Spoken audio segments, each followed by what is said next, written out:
Amigos, continuando con esta jornada de exposiciones, tenemos esta vez la disertación de Julio Gutiérrez Samanet. Él es un ingeniero químico, pero también artesano con especialidad en arte popular cusqueño. Desempeñó varias veces el cargo de presidente del Instituto Americano de Arte, donde realizó una singular actividad de fomento de la cultura andina. Se hizo merecedor de premios de artesanía a ámbito nacional e internacional. También participó en diversos eventos sobre la artesanía en diferentes países.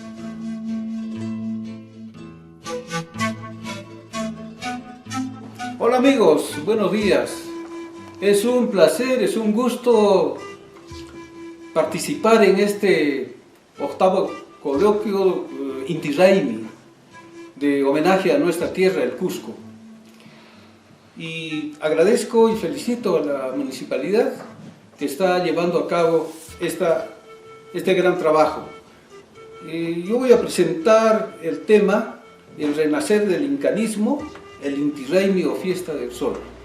¿De qué modo fue que los cusqueños retomamos el Inti Raymi, transformamos mucho de nuestra mentalidad para recuperar nuestro pasado, nuestra historia, etc.?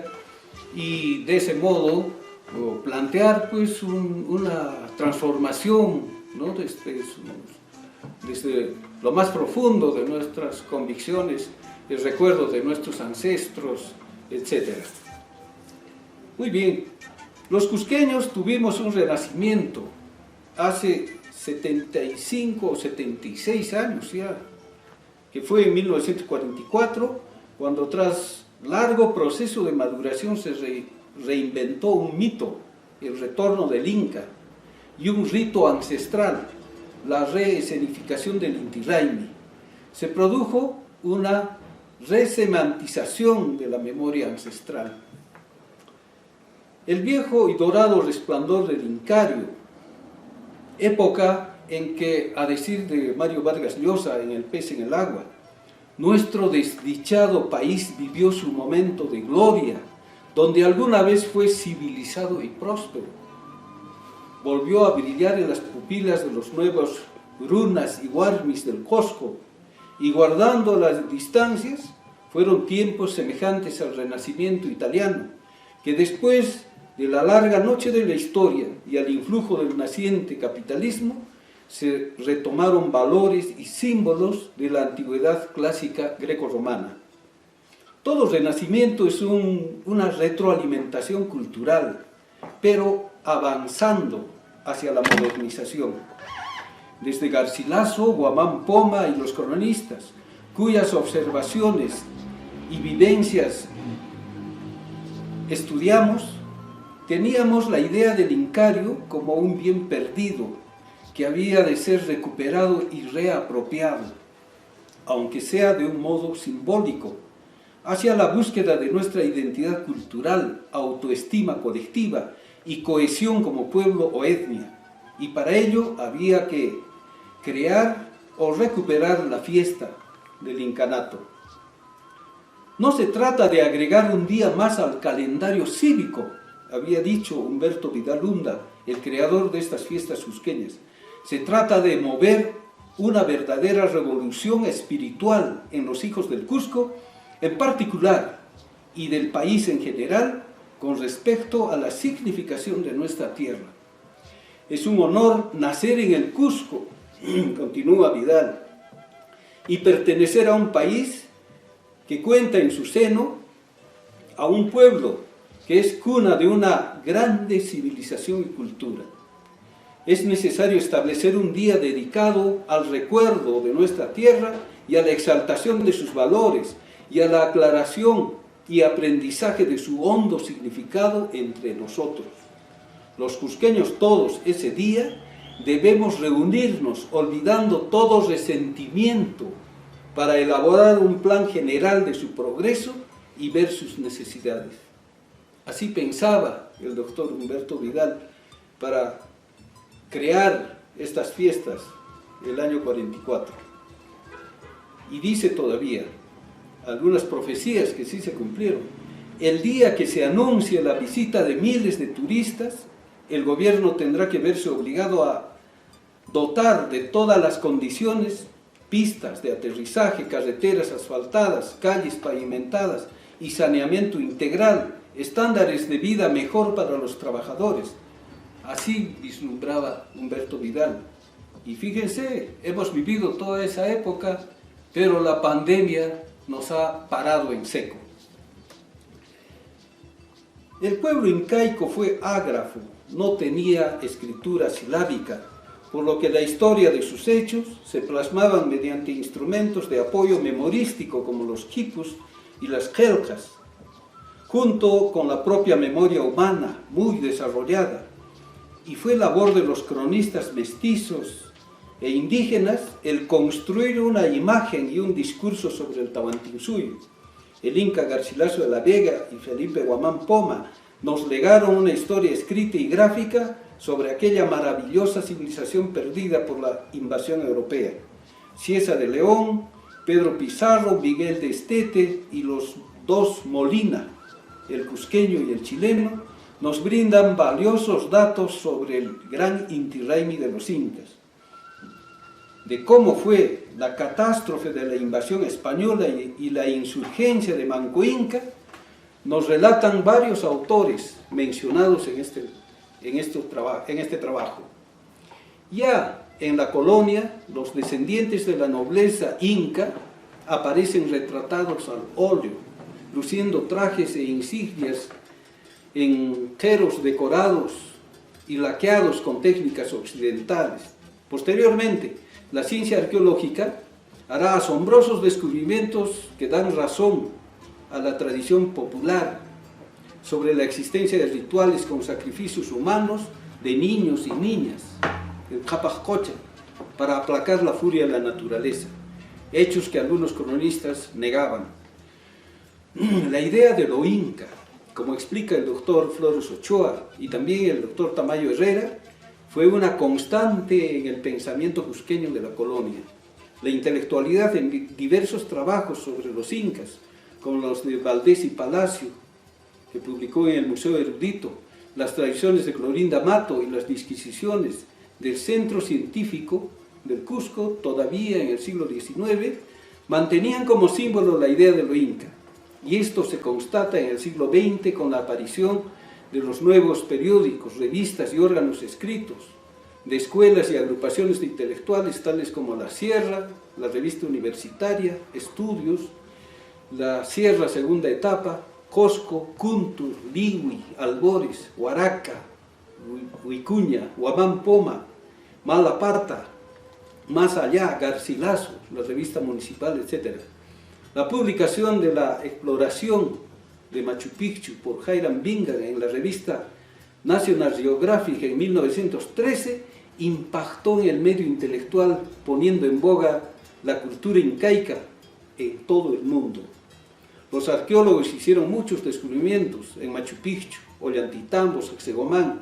A su tiempo, Luis E. Valcárcel, Julio C. Tello, Luis A. Pardo, Sergio Quevedo, Manuel Chávez Bayón ampliaron el conocimiento sobre lo inca. En 1923, la misión peruana de arte incaico, dirigida por Luis E. Valcárcel, llevó el drama Ollantay a Buenos Aires y Montevideo. En ella estuvieron el fotógrafo y pintor Juan Manuel Figueroa Aznar, Roberto Ojeda Campana, director musical, Luis Velasco Aragón como conferencista, etc. En esa gran actividad cultural, así como en otras publicaciones de libros y revistas referidas al Incario y al Cusco, se observa siempre las carátulas ilustradas con incas, sean comentarios, poemas, catálogos o partituras musicales. Por esos años, en 1926, la colonia japonesa donó en Lima el monumento al Inca Manco Cápac en la Plaza de la Victoria. Los relieves fueron hechos por el cusqueño Benjamín Mendizábal, el escultor fue David Lozano. La revista de José Carlos Mariátegui, Amauta, a sugerencia del pintor indigenista José Sabogal tomó el nombre del sabio inca.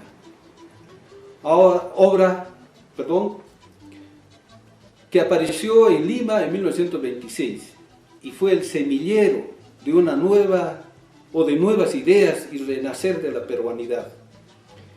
En la segunda década del siglo XX, dos publicaciones cusqueñas marcaron época: Tempestad en los Andes de Luis de Valcárcel en 1927 y El Nuevo Indio de Uriel García en 1930.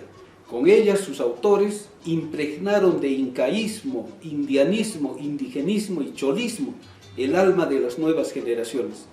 No olvidemos que en ese tiempo todavía se tenía como escudo un diseño español que ostentaba un castillo de plata en fondo rojo, bordeado por un marco con 7 cóndores y una corona imperial.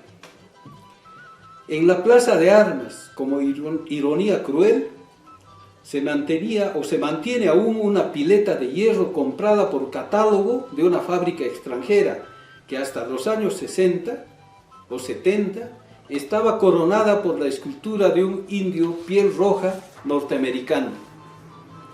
Ya en 1937 los cusqueños, liderados por Uriel García, fundaron el Instituto Americano de Arte, ilustre entidad cultural conformada por intelectuales, escritores, poetas, músicos, pintores, fotógrafos, científicos sociales, etc. De esta institución salieron muchas iniciativas cusqueñistas, como el rescate del folclore, el arte popular y la defensa del patrimonio cultural.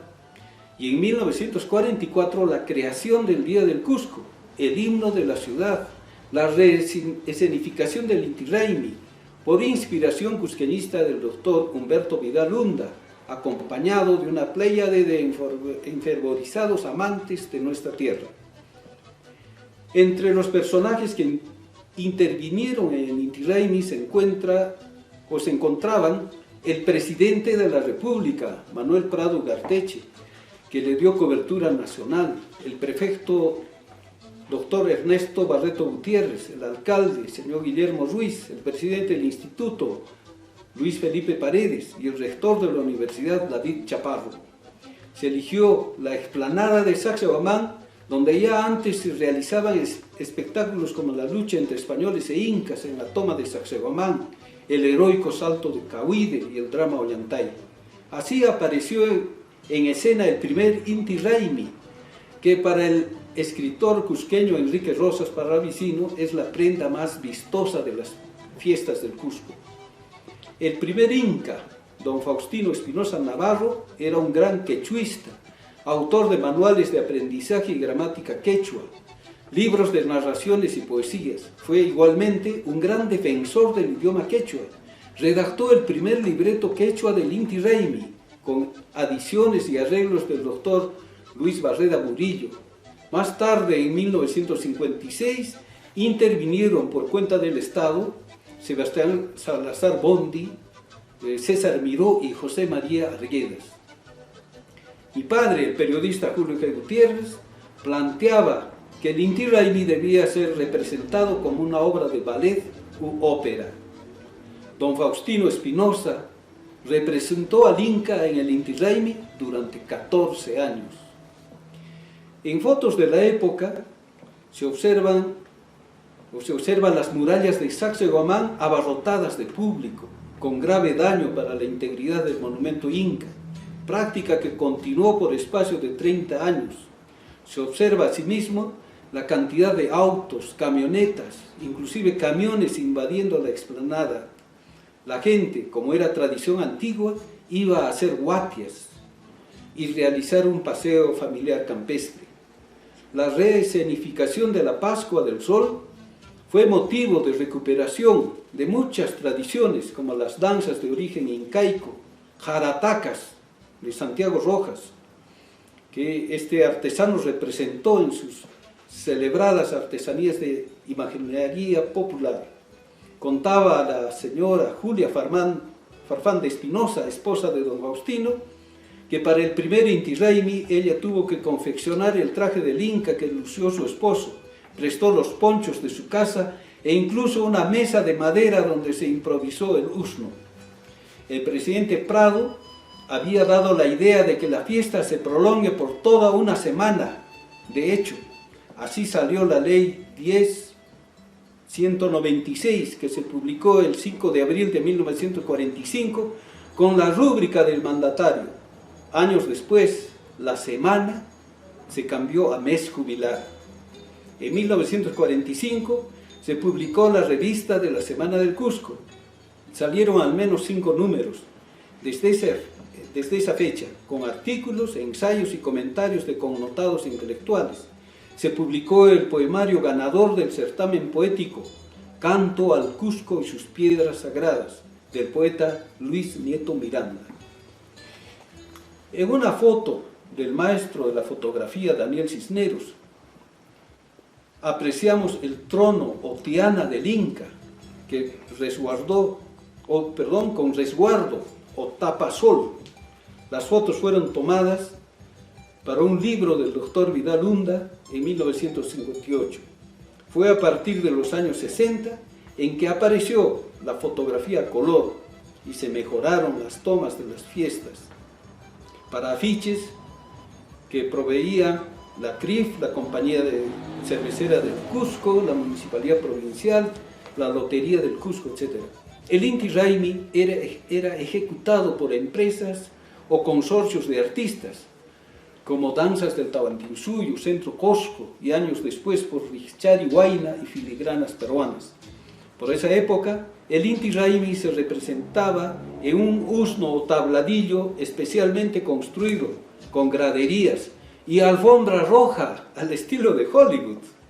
La colla lucía una diadema con pececillos de plata e incrustaciones de vidrio, de origen claramente colonial. Se aprecia al Inca con cabello largo, aun cuando se sabe por las crónicas que la nobleza se distinguía por usar el pelo recortado y las orejas horadadas. Entre los años 76 al 79, durante las alcaldías de Carlos Chacón Galindo y especialmente de Gilberto Muñiz Caparó, surgió una nueva ola de cusqueñismo, trayendo novedades y títulos, como la declaración del Cusco como Patrimonio Cultural de la Humanidad, la creación del boleto turístico, la creación de la bandera de 7 colores y la constitución de la Empresa Municipal de Festejos del Cusco, EMUFEC. Para entonces se popularizó el uso del poncho, chullo y sombrero en toda la población durante los festejos, como el propio don Gilberto Muñiz nos refirió. Un moderno usno de 2 niveles fue estrenado en los años 80 durante la alcaldía del doctor Daniel Estrada, y el público ya no se posicionó en las murallas de la fortaleza. Anotamos que se podría usar para esto los usnos que todavía existen en Curamba, Sayhuite, en Apurímac y en Vilcashuamán, Ayacucho. Observamos en estas representaciones extrañas actitudes teatrales del Inca, cuando se dice que éste se caracterizaba por su severidad y hieratismo. Jorge Flores Ochoa se preguntaba en uno de nuestros coloquios: ¿hay un Inca en la Plaza de Armas?, refiriéndose al monumento, denunciando la falsedad en el diseño de la escultura, que no guarda relación con las fuentes fidedignas de la historia. Es una falsa representación del Inca sobre un pedestal neoclásico que apenas sustituye al antiguo piel roja. En una escena ucrónica, el Inca y su séquito pasan por la Plaza de Armas o antigua Jaucaipata y los templos coloniales y tiene un encuentro con la autoridad edil. También se observa a los danzantes de Carachunchu luciendo hojotas de jeve de llanta. El Inti Raymi terminaba con una presentación sui generis de danzas nativas de las 13 provincias cusqueñas, como la danza saxa, la más primitiva proveniente de Paruro, la cachampa, carachunchu y algunas danzas de Paucartambo. A 3/4 de siglo comprobamos que el Inti Raymi fue el inicio de la actividad turística en el Cusco. El doctor Vidal publicó incluso textos dirigidos a los guías de turismo y un hermoso libro titulado Visión del Cusco, 1958. La imagen del Inca fue perfeccionada con bellas ilustraciones del artista Juan Bravo Vizcarra para la Lotería del Cusco en 1967. Se representaron alegorías del Inca en murales pintados por el pintor nacional y padre del indigenismo pictórico José Sabogal en el Hotel El Cuadro. El pintor Teófilo Alain también pintó otro mural con tema incaico en el mismo hotel. Recuperando valores indígenas, los alcaldes pututeros de Pisa desfilaban en la Plaza de Armas. Se hizo la exaltación de la belleza indígena y de la música vernacular. El corilazo chumbivilcano fue representado por el artista Pancho Gómez Negrón, destacado músico popular. Miguel Ángel Hurtado contribuyó con la creación del Huayno Balicha, encarnado por doña Valeriana Huilca Condori, del pueblo de Acopía, Acomayo. La doctora Delia Vidal de Milla, hermana del creador de las fiestas del Cusco, creó la línea cusqueña del vestido, incorporando elementos de la cultura indígena campesina en la alta moda femenina. La revista del Instituto Americano de Arte exhibió temas incaicos en sus carátulas de sus revistas, realizadas por el dibujante Felipe Jara Cosio y por el maestro Mariano Fuentes Lira. Esto se entronca con la recuperación de las ilustraciones de contenido incaico basado en diseños de la cerámica inca, realizados por artistas como Rafael Tupayachi, Francisco Olazo y Mariano Fuentes Liga. La década de los 70 significó el auge del arte popular y la artesanía artística tradicional de los maestros Mérida, Mendívil, Rojas, Cachi, Olave y Maxi Palomino.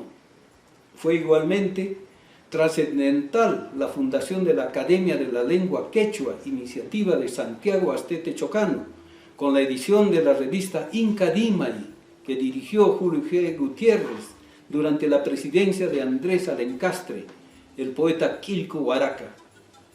Durante la época militar de Velasco Alvarado, el Estado se apropió de un símbolo revolucionario cusqueño, Tupac Amaru.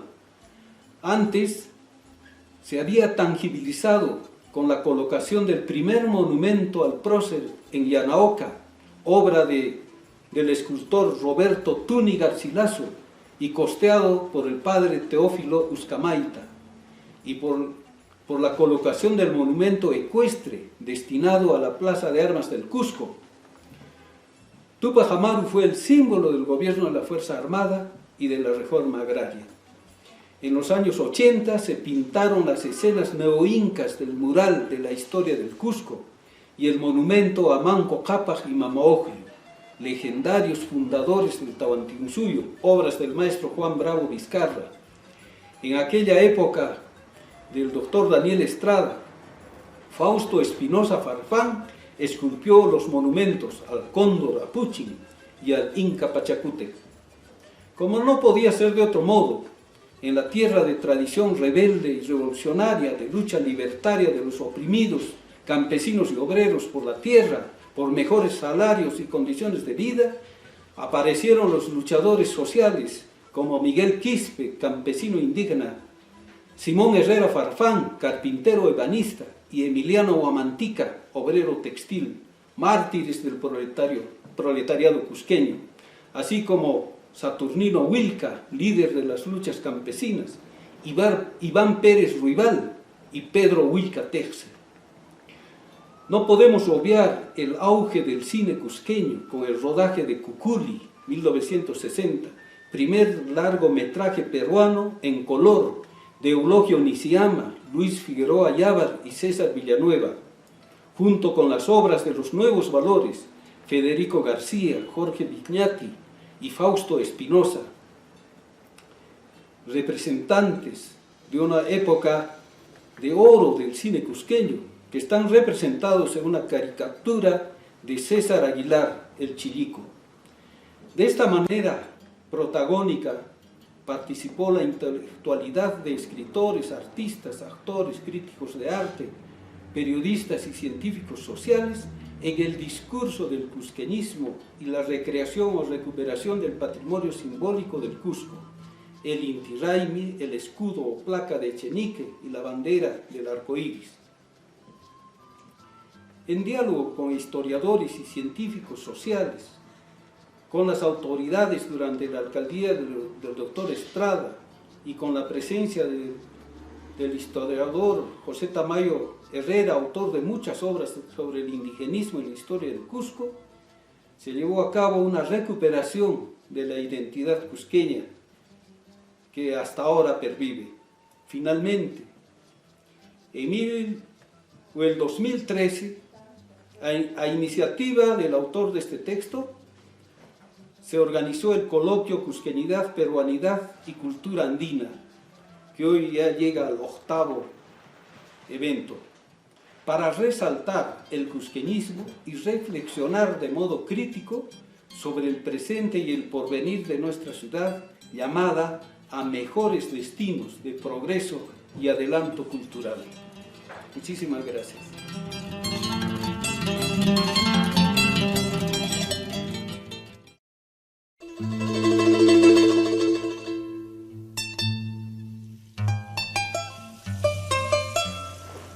A continuación, tenemos la exposición del doctor Juan Marchena Fernández, historiador español, docente de la Universidad Pablo de Olavide de Sevilla.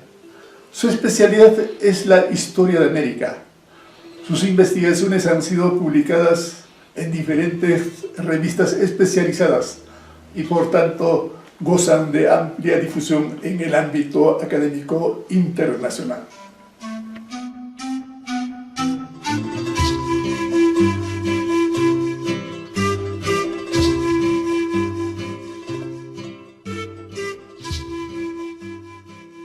Buenos días, amigas y amigos. Soy el profesor Juan Marchena de la Universidad Pablo de Olavide de Sevilla, donde dirijo un doctorado en Historia de América Latina con especial énfasis en los universos indígenas y especialmente sobre el mundo andino. Y quiero agradecer especialmente a las autoridades de Cusco la oportunidad que me brindan de poder compartir con ustedes este rato con motivo de la fiesta tan importante del Inti Raymi, y sobre todo para explicar cómo a lo largo de la historia ha sido un acontecimiento muy importante en la región andina y en Cusco en particular.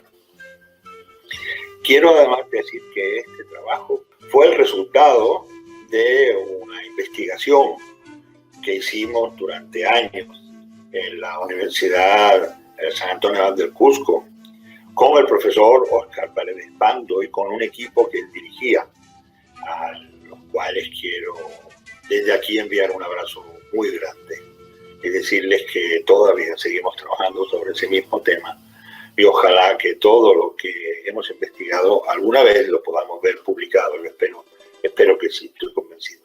La mirada que un autor andino del siglo XVI, indígena, autoridad indígena en ese momento, llamado don Felipe Guamán Poma de Ayala, sobre qué era el Inti Raymi, qué era esa fiesta, cómo se celebraba, cuándo se celebraba, en un periodo tremendamente complicado y convulso para la región, como fueron los años inmediatamente después de la conquista. Él, Felipe Guamán Poma de Ayala, dejó un texto manuscrito verdaderamente interesante, yo diría que fundamental para la memoria de los cerros, la memoria andina, llamada La Nueva Crónica y el Buen Gobierno, de lo que vamos a hablar enseguida. Y ahí, en esa obra, hay muchos datos muy interesantes sobre el Inti Raymi, antes y después del huracán que significó la invasión europea y el inicio de todo un mundo nuevo en la región andina. Vamos con don Felipe Guamán Poma de Ayala. ahora como 100 años, poco más de 100 años, un profesor alemán llamado Richard Pichman, que estaba buscando en una lejana biblioteca real de Dinamarca, en Copenhague, otro cronista andino llamado Sarmiento de Gamboa encontró casualmente lo que hoy llamaríamos un carancho, un legajo guardado, encuadernado, cosido en pergamino, que contenía un texto maravilloso, manuscrito, lleno de dibujos. Un texto del cual no se sabía nada, simplemente que tenía un título: Nueva Crónica y Buen Gobierno, escrito por un príncipe, decía el documento, don Felipe Guamán Poma de Ayala. Para empezar a contar bien esta historia de lo que contenía ese carancho, de lo que contenía ese legajo, ese manuscrito, tenemos que adentrarnos muchas páginas al interior, exactamente a la página 1091, donde aparece este dibujo explicativo de lo que contiene. Claro, aquí estamos viendo el original, pero una vez que hemos conseguido depurarlo y limpiarlo, tenemos el texto ahora mucho más claro. ¿Y qué dice el texto? Dice: camina el autor con su hijo don Francisco de Ayala y sale de la provincia a la ciudad de los Reyes de Lima a dar cuenta a su majestad, y sale pobre, desnudo, y camina invierno. Bueno, ya está el dibujo. Vean ustedes que tienen, ahí está el autor que va caminando, don Felipe Guamán Poma con su poncho y su sombrero, y al lado va su hijo don Francisco, y lleva su caballo, que se llama Grado, que lo tienen ahí, y va con dos perros. Ustedes saben que siempre en el cuidado de las ovejas, el pastor tiene dos perros. Uno que es el que cuida las ovejas, que es un perro listo, pero manso en la medida que nunca va a hacer daño a las ovejas. Y luego tiene otro perro, que es el perro fiero, porque es el que las protege de los enemigos. Es un perro sabio, valiente. Bueno, pues aquí están los dos perros. ¿Con qué va? Uno se llama Amigo, y ¿cómo se llama el otro? Se llama Lautaro. Vean ustedes. Ya cuando Guamán Poma está escribiendo esto, Lautaro, el gran cacique araucano que ha vencido a los españoles, aquí está representado en ese perro valiente que es el que cuida a los rebaños y es el que va cuidando a don Felipe, a su hijo, en el camino desde hasta Lima. Bueno, sabemos, y lo va indicando don Felipe Guamán Poma en ese texto, que ha salido de su localidad, que se llama Sondondo, en la región de Lucanas, una zona al sur de Huamanga, del actual Ayacucho, y al oeste de Cusco y de Abancay, y va camino de Lima. ¿Y qué va? Como él dice, él va a entregarle un libro, va a entregar un libro en Lima. ¿A quién? Al rey. ¿Y para qué? Porque quiere enseñarle lo que el rey dice no sabe, y él sí conoce por ser un cacique y hombre principal. Y aquí está, en el mismo libro, algunas páginas, en este caso antes, ahí vemos a don Felipe, tiene su sombrero, está delante del rey. Dice, pregunta a su majestad, responde el autor. Ya está don Felipe III, dice el rey. Y ahí Ayala, el autor, con su libro. Miren, ese libro que tiene el autor, Felipe Guamán Poma de Ayala, en la mano, es el mismo libro que estamos leyendo. Esto es como el libro dentro del libro. Vean qué cosa más moderna, y esto ya está hecho por un autor andino en el siglo, a fines del siglo XVI, comienzos del siglo XVII. Pero vean que don Felipe delante del rey, en realidad todo esto es un símil, porque él nunca estuvo delante del rey. Pero el libro lo que cuenta es que sí quería estar mediante el libro delante del rey para enseñarle, porque vean el gesto que tiene en la mano. No es, le está explicando, le está enseñando, le está advirtiendo. Vean ustedes como lo que le va a decir. Dice, pregunta, en la página siguiente, pregunta a su católica real majestad, ¿a quién? Al autor Ayala, para saber todo lo que hay en el reino de las Indias del Perú, para el buen gobierno y justicia y remedio de los trabajos y malaventura, y que se multipliquen los pobres indios del dicho reino y enmienden, y buen ejemplo de los españoles y corregidores y justicia, padres, doctrineros, encomenderos, caciques principales, mandoncillos. O sea, el autor le va a enseñar al rey mediante este libro cómo hay que gobernar el Perú. Dice, a la pregunta de su majestad responde el autor y habla con su majestad y le dice, Sacra Católica Real Majestad, a mí me ha de oír muy atentamente. Por eso tiene así la manito con el dedo, como hemos visto antes, ¿no? Vean que tiene la manito así levantada, a mí me ha de oír muy atentamente, dice. Y acabado, pregunte vuesa majestad, es decir, usted pregunta, yo le respondo, yo termino, usted vuelve a preguntar otra vez, y yo me vuelvo de darle el aviso de todo el reino para memoria del mundo y grandeza de vuesa majestad, porque dice Guamán Poma, yo tengo la memoria del mundo. Y él le dice, en la otra página, yo quisiera servir a vuesa majestad como nieto del rey del Perú, porque él dice que es nieto del rey del Perú, porque él era hijo de una gran autoridad de la zona de la Sierra Central, de la zona del actual Ayacucho, de la antigua Huamanga. Dice, a mí me gustaría verme cara a cara con usted, con el rey, dice, y hablar. Dice, pero claro, comunicar de presente lo dicho no puedo, por ser viejo de 80 años, dice, y estar enfermo, yo no puedo ir tan lejos. Y entonces, por tanto, ¿qué está haciendo? Le está mandando el libro, porque es la manera, como él dice, de hablar con el rey. Agradézcame este servicio de 30 años y de andar tan pobre, dejando mi casa e hijos y haciendas para servir a vuestra majestad. Y dice, y así por lo escrito y carta nos veremos. Qué bárbaro, qué interesante, ¿no? Y así por lo escrito y carta nos veremos. El libro es el vehículo de transmisión de qué, de la sabiduría del mundo andino que don Felipe Guamán Poma de Ayala tiene. Ahí a ese rey ignorante le va a enseñar, dice, así vuestra majestad me vaya preguntando y yo le iré respondiendo. El libro es un aprendizaje para que el rey sepa de verdad cómo hay que gobernar el Perú y qué es lo que ha sucedido hasta entonces. Y esta es la portada. Ahora sí que nos vamos a la primera página del libro de Guamán Poma. Dice, el primer Nueva Crónica y Buen Gobierno. Vean qué interesante el título. Y este es el contenido. El primer Nueva Crónica, es decir, toda la historia que le dice al rey, toda la historia que usted cree que sabe, no es buena historia. Dice, yo le voy a enseñar la nueva crónica, la nueva historia de verdad, lo que ha sido el Perú, lo que ha sido los Andes, lo que ha sido el imperio de los incas, lo que ha sido la vieja historia andina, la memoria de los cerros. Por eso se llama la nueva crónica, es una nueva historia, todo lo anterior no sirve, le dice.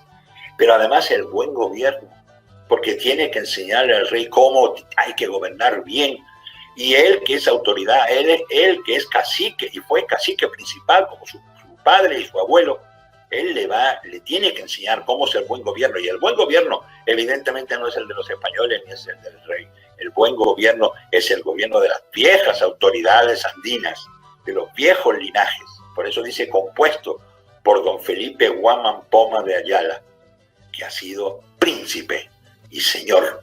Y ahí está, primero el Papa, su santidad, vea, con el escudo de la llave de San Pedro. Luego el rey con su escudo, ahí su corona. Y después, ¿quién? Don Felipe. Vean, ahí está el hombre con su sombrero y es el mismo poncho, la misma chompa, que lo vemos en otro y tiene también su escudo como los demás. Un guamán, un halcón y un puma. Guamán Poma de Ayala. Y ahí está el inicio de lo que él nos va a contar. Vean ahí a don Felipe, ¿lo ven? Tiene su mismo poncho, tiene la misma chompa con los caracoles de plata colgados, ¿no? Y su mismo sombrero. Y está rodeado de ¿quién? De curacas y caciques principales. Vean que no hay dos igualitos, son todos diferentes, son todos los curacas principales de los ayos, las comunidades y los linajes de la sierra. Y cada uno le está contando, porque él dice, Ma Villave Ashamitana. Es decir, cuénteme. Él quiere ir aprendiendo, va aprendiendo de todos ellos. Pregunta al autor, él va preguntando y luego lo va a mostrar en ese libro. Y en ese libro es donde vamos a encontrar los datos sobre cómo se festejaba el Inti Raymi antes y después de la invasión de los europeos. Resulta muy interesante ver cómo Guamán Poma, cuando nos explica qué era eso del Inti Raymi y cómo funcionaba, nos lo va a enseñar en varios planos. Es muy sorprendente. En primer lugar, nos dice don Felipe que no existía una fiesta del Inti Raymi, sino dos. La fiesta del sol se celebraba en los dos solsticios, uno en diciembre y otro en junio.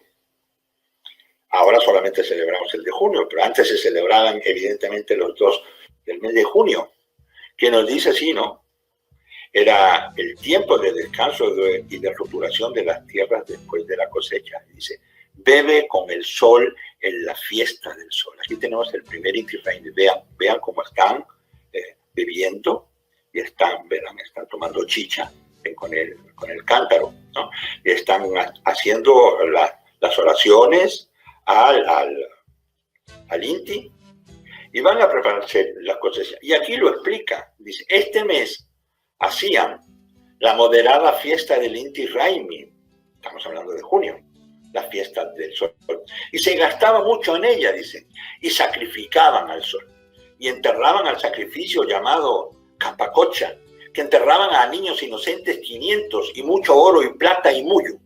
Y en este dicho mes, en todo el reino, los dichos corregidor, topricoc y jueces michoc toman cuenta los dichos indios de cada una, de cada casa de lo que tienen, de sus haciendas y comidas, hasta yuyo, hierbas secas y yipta, y leña, paja, y de todo lo que debe, y alimento de las mujeres como de los hombres para su mantenimiento, hasta verle cada casa si cría conejos y patos, es decir, se hacía la celebración y se hacía una especie de contabilización de cuáles eran los alimentos de que se disponían en toda la región andina, para que en el reino haya abundancia de comida, para que se sustenten unos y otros, así pobres como ricos, y han de comer todos, y los huérfanos nunca perecían de comida, porque tenían sus sementeras y le sembraban sus sayos de su parcialidad. Es decir, que es la fiesta del sol, pero al mismo tiempo también era la fiesta en la cual se hacía el cálculo de cuáles eran la cantidad de comida de que se disponía para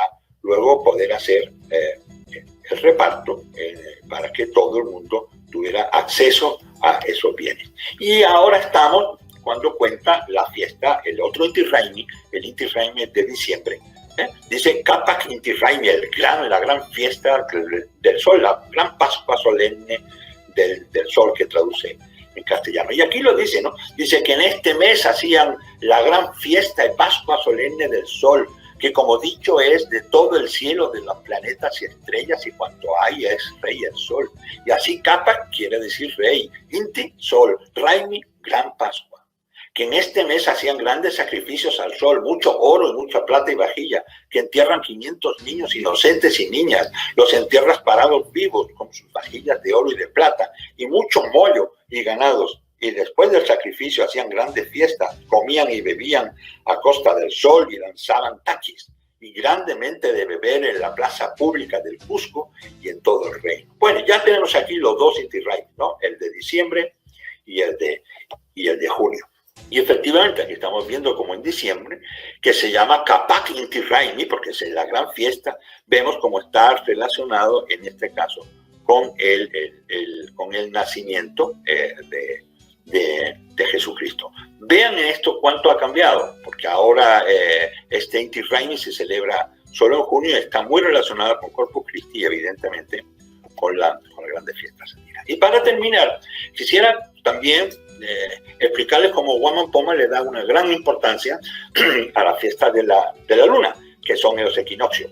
Y aquí estamos viendo cómo cuando se refiere al mes de septiembre es la Colla Raymi, la fiesta de la Colla, la fiesta de la luna, la fiesta de Colla, la reina. Bueno, y es muy interesante porque, y tiene que ver ahora que estamos en esta época de pandemia del coronavirus, como los incas, y nos lo va a contar, ya le estaban dando soluciones a las pandemias. Vean qué interesante como él lo cuenta.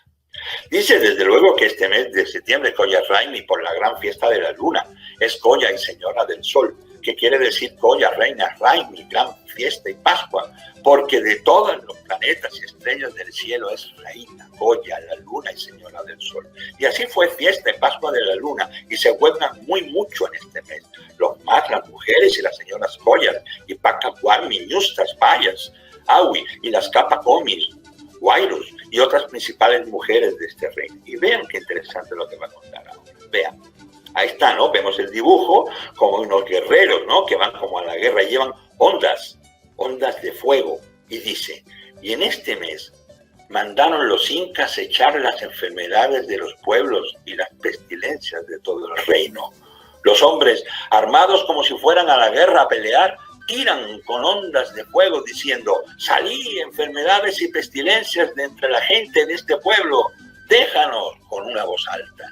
Y en esto rocían todas las casas y calles, las riegan con agua y las limpian. Esto se hacía en todo el reino y otras muchas ceremonias para echar Taquionco, Isarancuy, Puxuncuy, Pachapanta, Chirapancuy, Pachamaca, Acapana, Ayapcha, Oncoicona, que son enfermedades del baile, del maíz, del manantial, de la tierra, de la llovizna, de los helajes y de los cadáveres.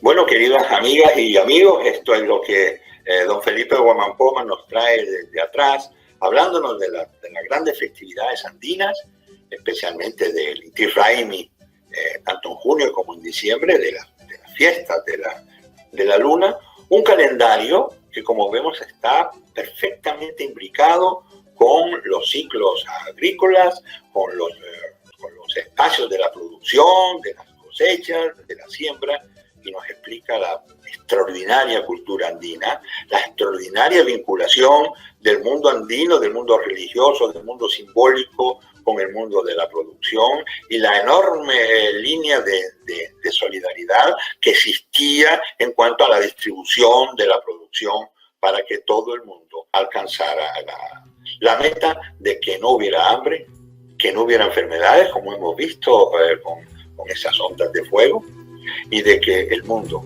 fuera un mundo justo y equitativo.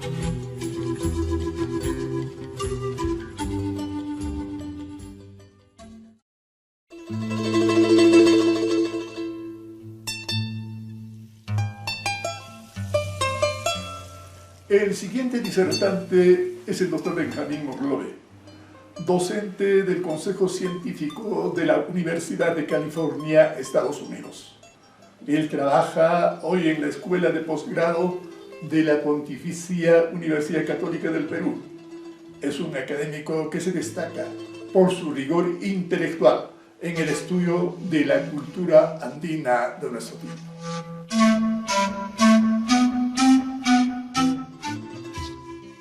Napa koikichis kai nuever yaktamampa, nokach sutieka Benjamin Orlov, senchita kusikuni kai Inti Raymi rimanako imanta. Unainya mana kosko yaktaman redanichu yaka kimso watanya, kai kaiwan yaka chayarisach wat chaiman koskoman watakoch nikichis. Hoch chikachata maskashani kai computador nipi kai kakaska mai piñacha chao kai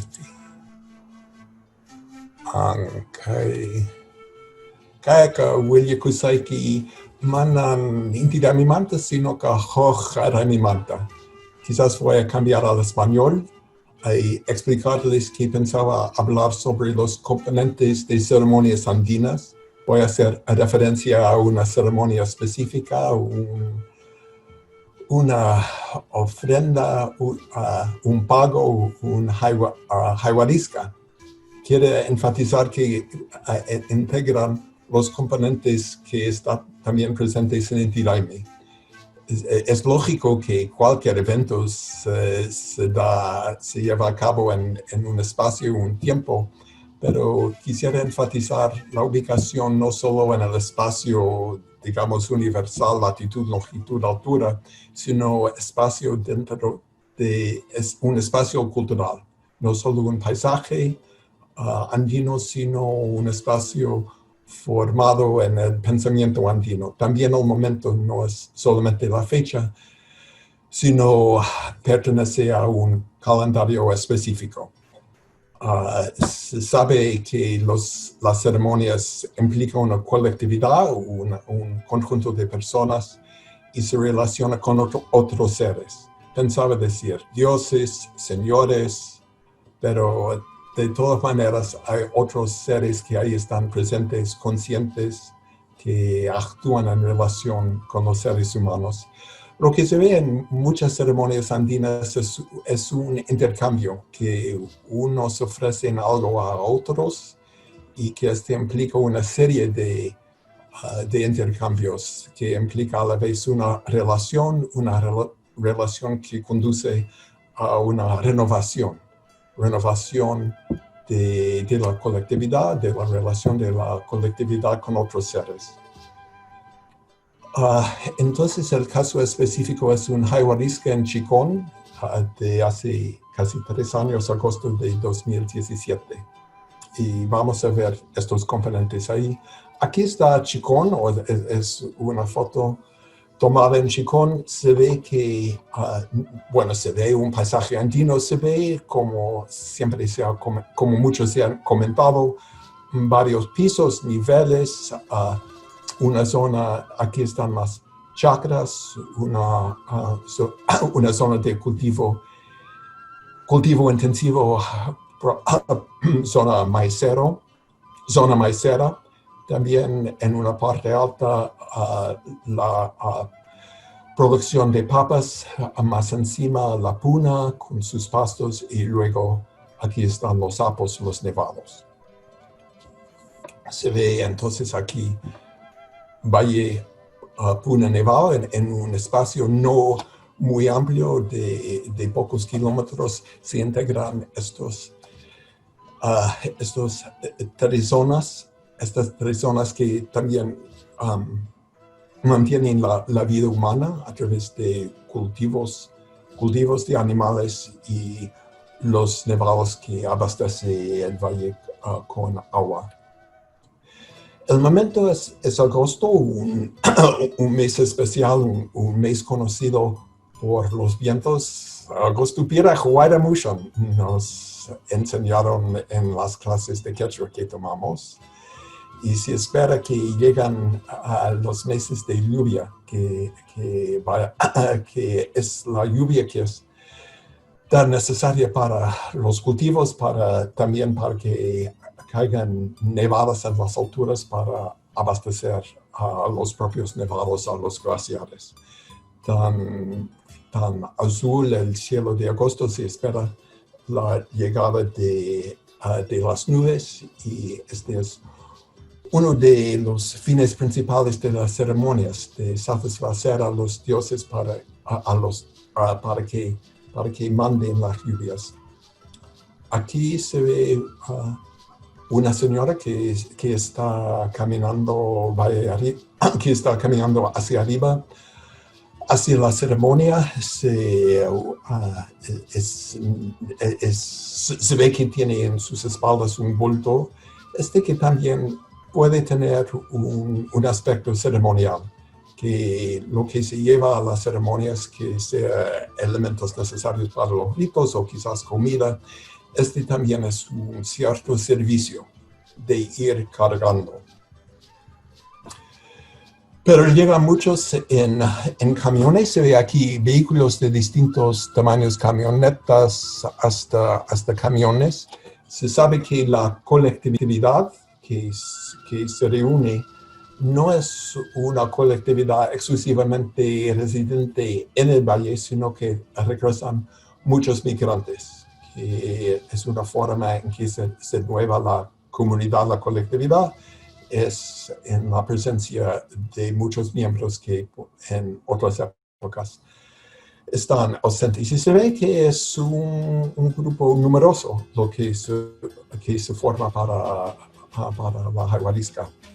Son 4 comunidades que conforman la totalidad de Chicón, 4 años.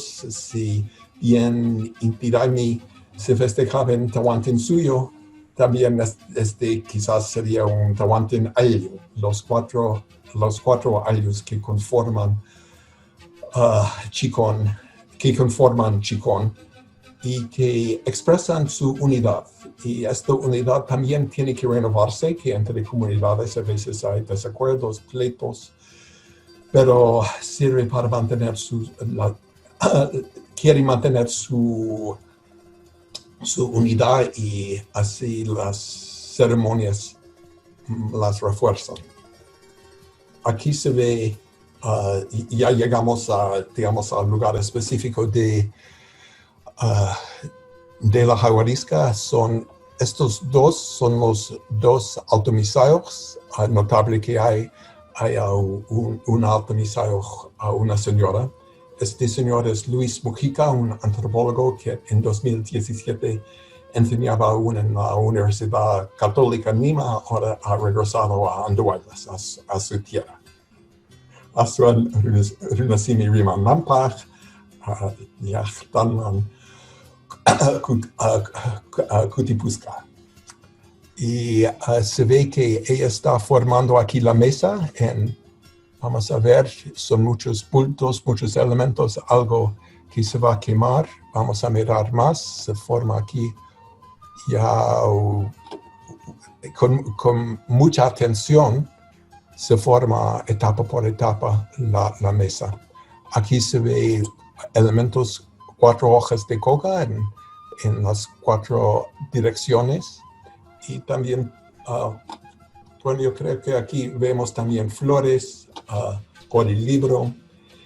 Y si estos son productos que vienen de distintos lugares, digamos que representan en cierto sentido todo lo que era Tehuantinsuyo, que desde las yungas productores de la coca hasta las cordilleras con sus minas de oro. Ofrenda se dice, pago también se dice como si fuera pagando para algo o entregando algo a los seres. Me gusta mucho la palabra haiwarisca. Haiwai es un verbo común, alcanzar. Yawawai, taitakiman antata hawakui. Ándale, hijo, alcánzale pan a tu papá. Si haiwai es una acción, un movimiento en una cierta dirección, ri es un sufijo que indica el inicio, que una actividad se está iniciando, mientras que ska significa que algo se ha completado, que ya está terminado, que el acto ya se llevó a cabo. Entonces hay un cierto elemento narrativo en la combinación de ri y ska que se inicia el alcanzarle algo a un ser, pero se ha completado el inicio. Y implica también un momento de espera. Ofrenda que se había terminado implica que otro movimiento, en el otro sentido, el intercambio, la renovación. Yo diría que haiwarisca es casi un discurso teológico, ontológico en 4 sílabas. Y a quien se ofrece, a quien se haiwai, es a la Pachamama, a los apus. Aquí sigue formando, también se ve 4 elementos de nuevo. La forma del cuadrado es una expresión de la mesa del tejido. Y se ve aquí las hojas de coca. Importante, aquí están no en un montón, sino las hojas organizadas en una línea, y se va a incluir. Y aquí se están formando los quintos. Muy importante que las personas las saben hacer, las van a soplar. Sería su propio aliento, que también es una forma de ofrecer a los apos su presencia, que es una forma de hacerle llegar a los apos, a los señores, a los cerros, la presencia de la coca. Me gusta mucho esta foto del señor que distribuye la coca a los que están presentes. La coca está en una bolsa, no en una chuspa, pero se mantiene la forma de distribuirla. Se nota la seriedad, la cortesía con la cual este señor sostiene la bolsa, y también el gesto de la señora que retira unas hojas, una cantidad suficiente para poder seleccionar 3 hojas buenas para conformar el quinto. Sabe que tiene que ser hojas no dobladas, hojas completas. Entonces, este no es un espectáculo, no es que la colectividad ha venido nomás para ver el pago, sino que ellos también participan. Y se ve aquí la participación, los conocimientos, que son en cierto sentido, este señor y la señora también son expertos en su forma de participar en el pago. Ya hemos hablado de cómo van a soplar los quintos. Aquí con seriedad, con atención, con paciencia están presentes. Ya después de la quema y del entierro del pago, se distribuye la comida. Aquí se ve saramuti, maíz, mote, que muchas casas han ofrecido maíz. Se ve aquí también, es una comida colectiva. No se distingue aquí qué grano corresponde a qué casas, sino que es un conjunto de casas que alimenta a la comunidad. Notable que eran 3 alimentos servidos. Maíz, aquí había papa hueco, la papa que también se sirvió, y trajeron mucho queso también. Estas son comidas, no solo que son comidas sencillas y que son comidas, digamos, colectivas que varias casas las ofrecen, sino que representa también la totalidad de la comunidad. Maíz de la parte más baja, papa de la parte agrícola superior, el queso que viene de la puna. Se mantiene una relación con los ceros, con los sapos que van a asegurar la lluvia, el agua, y mantiene la vida en todas las zonas de la comunidad.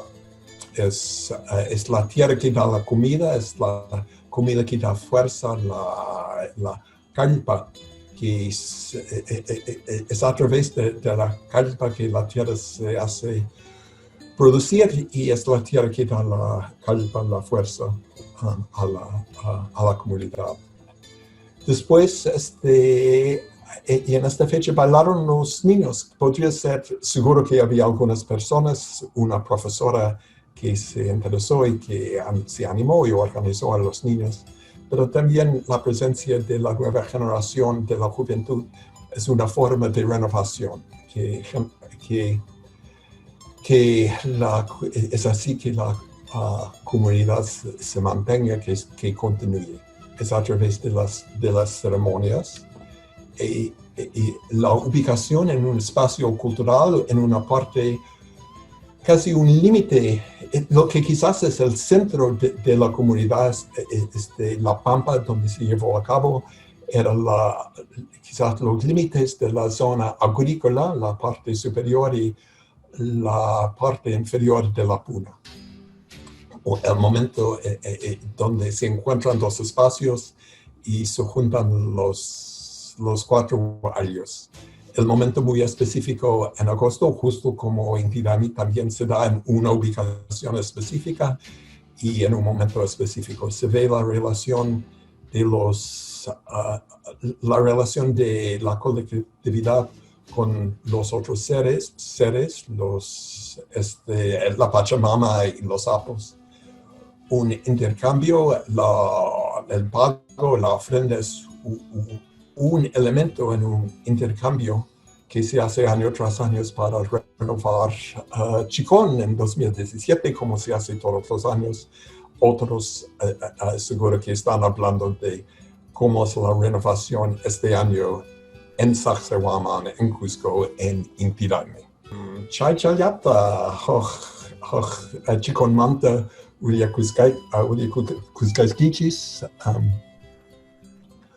Uyarimuascaiquichis mantaca anchata agretucuseki, Uyarimuascaiquichis manta anchata agretusaiquichis, Aticuspaca coscollachtaman cutimpusach.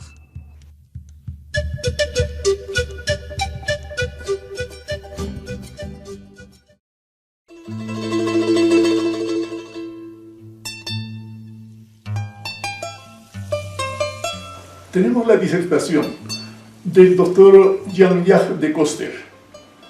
Él es un académico de origen francés, antropólogo y docente de la Universidad Nacional de San Antonio Abad del Cusco, pero con maestría y doctorado en la Universidad de Cornell. Es también director de la Escuela de Idiomas y Centro Cultural Tinku, y por tanto, organizador de eventos académicos de su especialidad. Es un destacado estudioso de la historia y la cultura andina.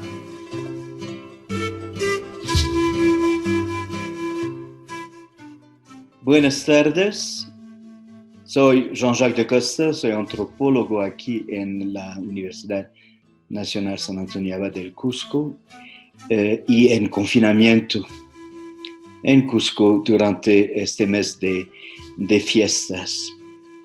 Así que hoy quisiera hablar un poco de Inti Raymi, pero no tanto de la fiesta misma, sino en relación al Inti Raymi en conexión con tiempo y con memoria. Y para hacer eso, partiré no de un ritual de celebración de la fiesta de Inti Raymi, más bien partiré de un mito sobre caos y restauración del orden. Se trata del episodio de la manta dorada contada por el cronista Montesinos, que nos habla de un tiempo de anarquía al inicio del dominio inca, cuando los hombres descuidaban no solamente de las cosas de gobierno, sino también de atender a sus propias esposas y a los trabajos de la chacra. Y las mujeres cansadas de la situación resuelven tomar las cosas en sus manos. Una de ellas decide tejer una manta hecha totalmente de hilo de oro para vestir a su hijo y lo manda subir hasta una cueva alta en la pared del cerro, donde se sabe que el sol va a tocar a la hora precisa de la mañana que inicia el día.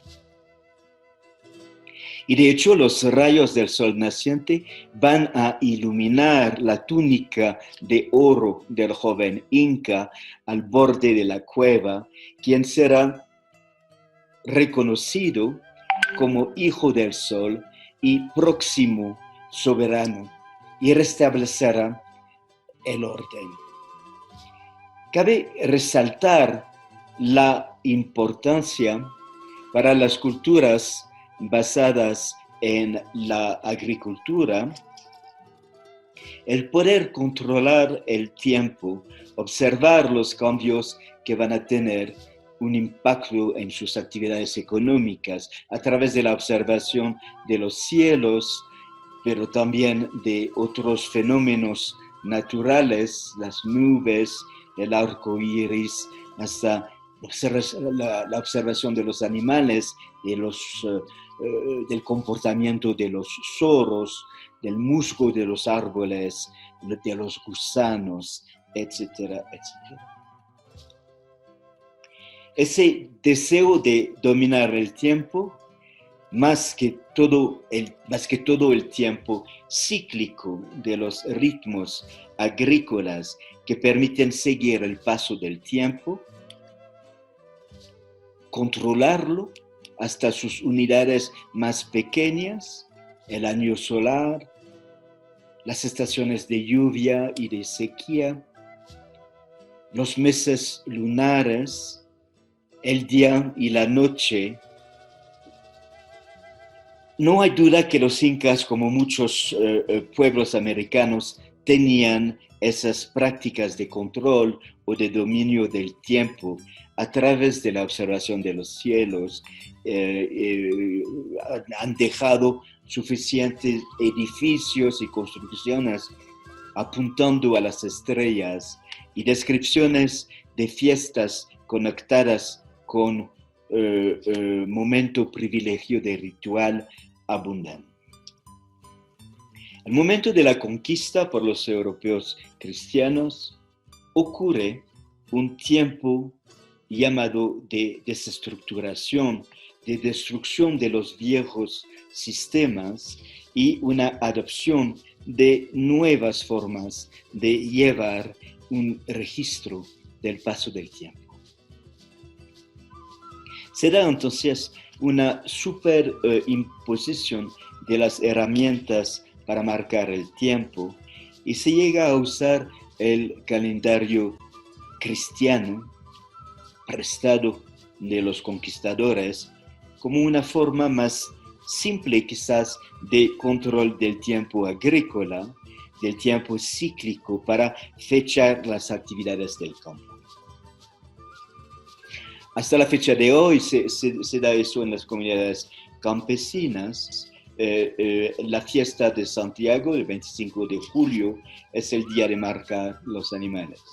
La Santa Ana, el día anterior, el 24 de julio, es la cosecha del maíz.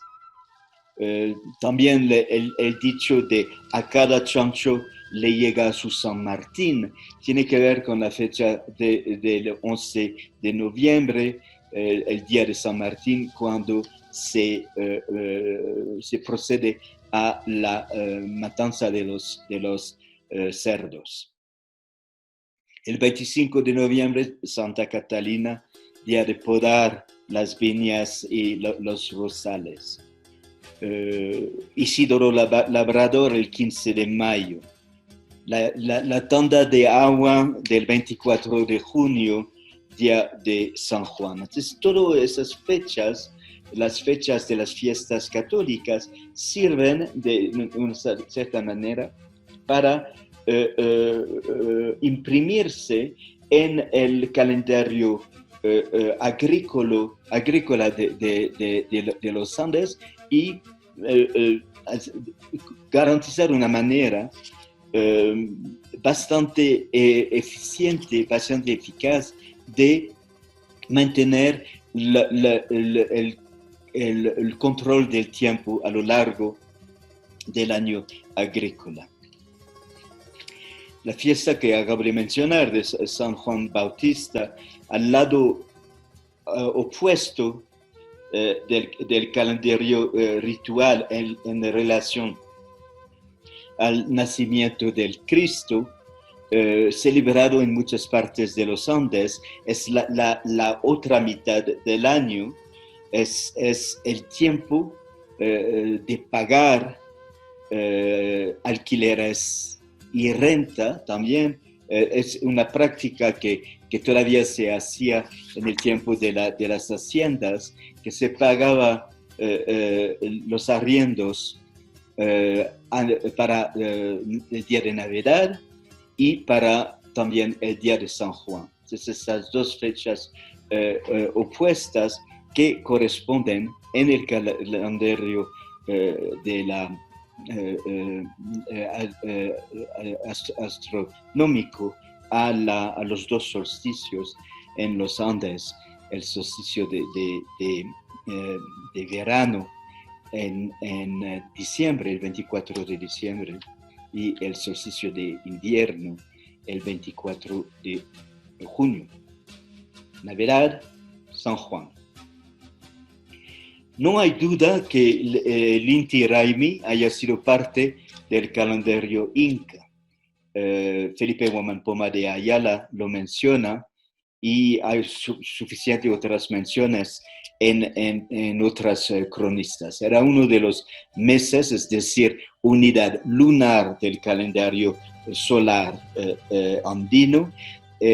Y también está muy claro la relación que acabo de indicar con el solsticio, con la mitad del año solar. Recuerdan lo de la San Juan, el momento en que el tiempo queda suspendido.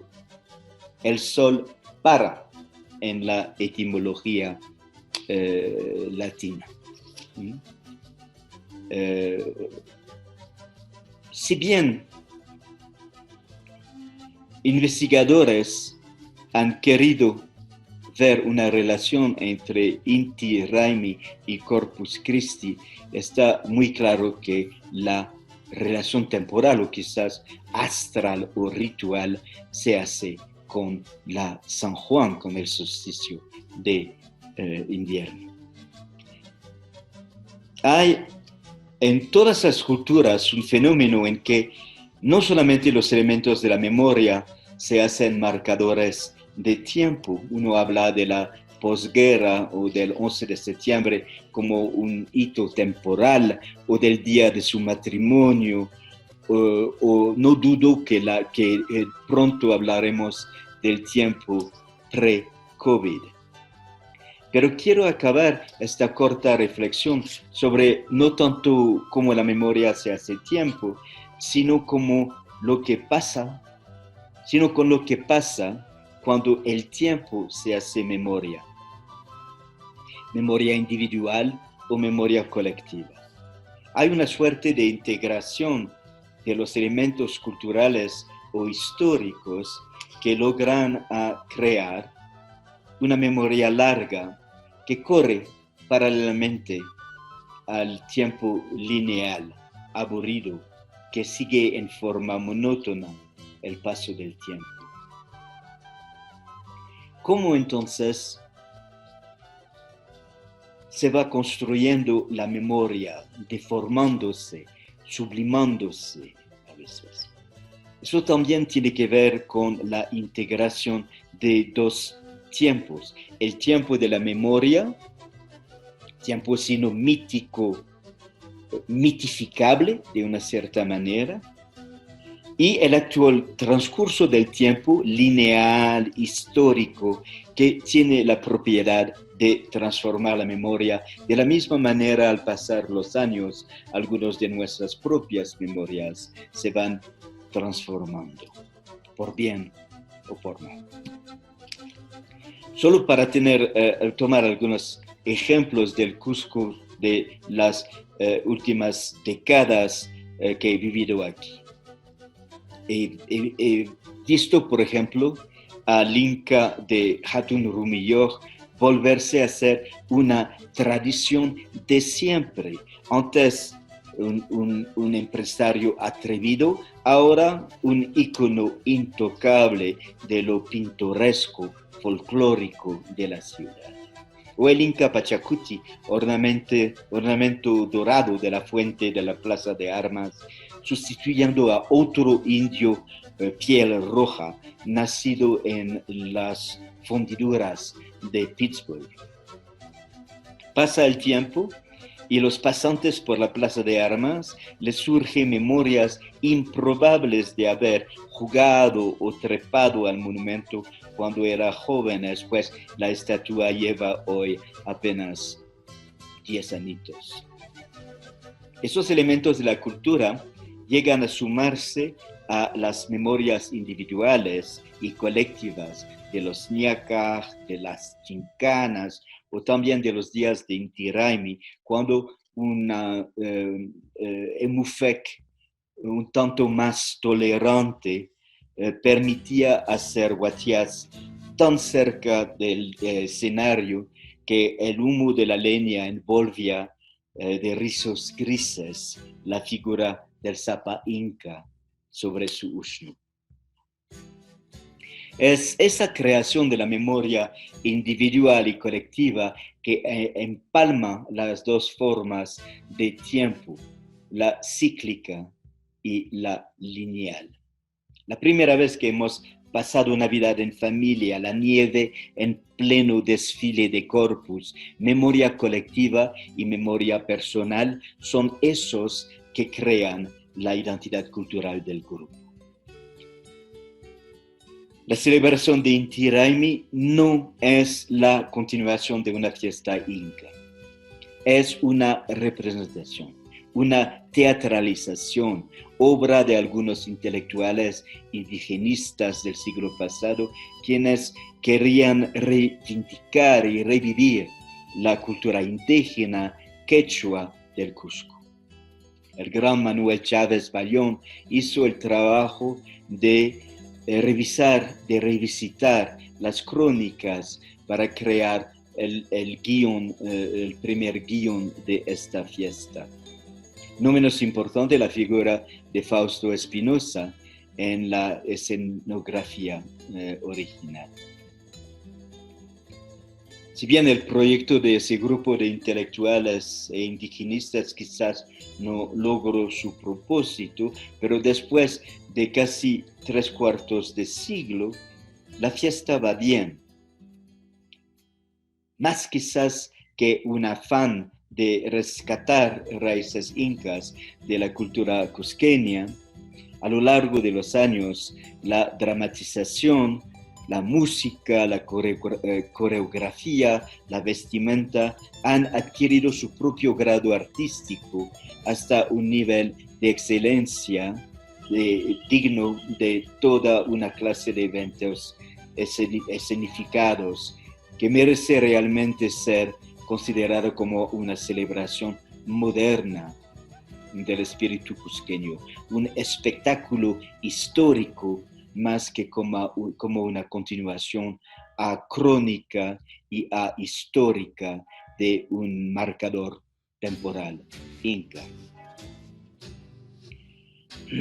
Desde su inicio en 1944, la celebración moderna del Inti Raymi solo fue suspendido 2 veces desde su creación. Una primera vez en 1950 por el terremoto de ese año, y una segunda vez en 1970 por temor a actos de rechazo al presidente Velasco, que, dicho de paso, el año anterior había rebautizado el Día del Indio del Cusco como Día del Campesino en 1969. Entonces hubo desde 1944 2 suspensiones nada más de la fiesta, en 1950, en 1970 y ahora estamos en 2020, en este año de 2020 será entonces la tercera vez que la celebración se suspende por razón de la pandemia del COVID-19. Esta temporada de cuarentena y de confinamiento se vuelve como una suspensión del tiempo. Es el momento en que uno se queda en casa, en que el sol y por ende el tiempo se quedan parados, solsticios otra vez, ¿no? Solsistere en latín, sol inmóvil, sol quieto, inerto. Momento de peligro cuando el movimiento que da vida se para. En este tiempo de incertidumbre solo se puede presumir que saliendo de este túnel temporal, de esta suspensión efímera del paso del tiempo que atravesamos, se volverá a dar esa celebración de la memoria cusqueña en toda su esplendor, y reconstruir esa evocación de un pasado recuperado, testimonio de nuestra remota identidad, alterada quizás, enriquecida por la experiencia y para siempre vinculada con su pasado por los hilos dorados de la memoria.